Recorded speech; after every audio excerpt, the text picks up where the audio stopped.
नमस्कार विद्यार्थी मित्रांनो, आज आपण इयत्ता 7वीच्या मराठीच्या पाठ्यपुस्तकातील स्वप्न विकणारा माणूस या पाठाविषयी माहिती पाहणार आहोत. पाठाचे लेखक आहेत अशोक कोतवाल. चला तर आपण आता पाठाचा परिचय समजून घेऊया.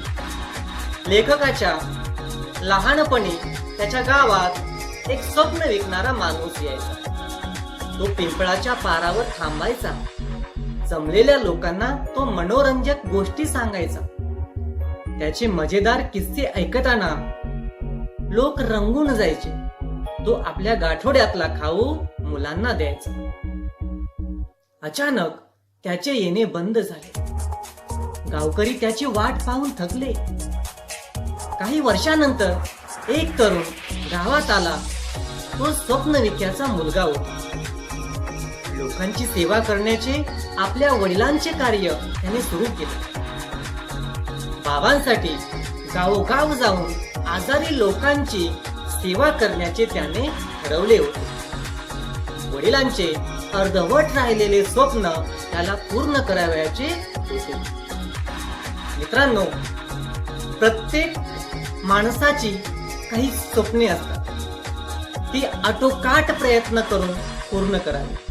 समाजाच्या उपयोगी पडतील अशी स्वप्ने असावीत. स्वतःच्या आनंदाबरोबरच जनहिताचा उदात्त हेतू मनात बाळगावा, असा संदेश लेखक अशोक कोतवाल यांनी स्वप्न विकणारा माणूस या पाठातून दिलेला.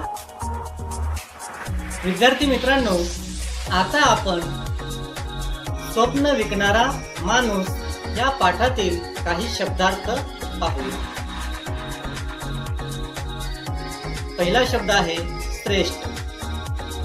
श्रेष्ठ म्हणजे उच्च प्रतीचे. या ठिकाणी अर्थ आहे ज्येष्ठ मानसिक. उत्पन्न निर्माण होणे. समृद्ध वैभवशाली. संवेदनशील उत्कट मन.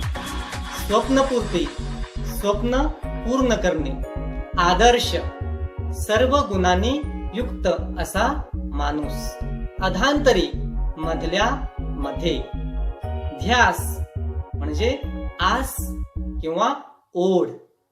कास कर्तव्य कार्य. घातक इजा करणारे दगा देणारे.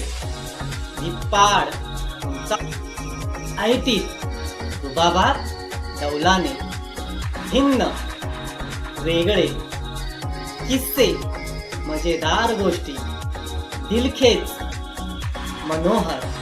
रीतिरिवाज चालीरीती परंपरा. टिंगू मुले लहान मुले. रिझवून खुश करून. आतुरतेने उत्सुक मनाने. अंग काष्टी देहयष्टी. निमित्त तात्कालिक कारण किंवा हेतू. ढब लकब पद्धत. विद्यार्थी मित्रांनो, आजच्या तासिकेत आपण स्वप्न विकणारा माणूस या पाठाचा परिचय, पाठाचा हेतू आणि शब्दार्थ समजून घेतले.